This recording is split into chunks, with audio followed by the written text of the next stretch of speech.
नमस्कार प्रेक्षकांनो, स्टार प्रवाहावरील लग्नानंतर होईलच प्रेम या मालिकेच्या आगामी भागात आपण पाहणार आहोत की वसुंधरा आणि रम्याच्या हाती जीवाच्या छातीवर काव्याचे नाव असलेला टॅटू आणि काव्याचा फोटो लागतो आणि त्या दोघी एकमेकींशी बोलतात. आता काव्याला सांगायचे आहे की सर्वांच्या समोर तुझा गुन्हा कबूल कर की तुझ्या आणि जीवाचं अफेअर आहे आणि जर तू नाही केलंस तर मग हा फोटो सर्वांच्या समोर येईल.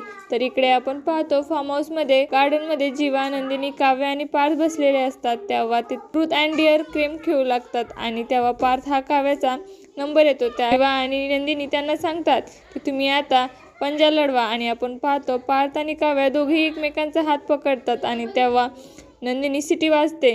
तेव्हा काव्य ही लगेच पार्थला हरवते. तेव्हा पार्थ बोलतो, नाही, तुम्ही दोघींनी मिळून माझ्यासोबत चिटिंग केली आहे. तेव्हा पार्थ काव्याला विचारतो, आता तू काय घेणार, डेथ की ट्रूथ? तेव्हा काव्य ही ट्रूथ बोलते आणि नंदिनी तिला प्रश्न विचारते, मग तो आता मला अशी गोष्ट सांग की तू आतापर्यंत माझ्यापासून लपवली आहेस. आणि तेव्हा काव्य देखील चिंतेमध्ये पडते. आता येणाऱ्या भागामध्ये काव्य ही तिच्या व जीवाच्या प्रेमाबद्दल पार्थ नंदिनीला सांगणार काय? मग रम्या वसुंधरा दोघांचे राज सर्वांच्या समोर उघड करणार? हे पाहणं अतिशय रोचक ठरणार आहे. तुम्हाला जर आपला व्हिडिओ आवडला असेल तर चॅनलला लाईक, शेअर आणि सबस्क्राईब करायला विसरू नका. धन्यवाद.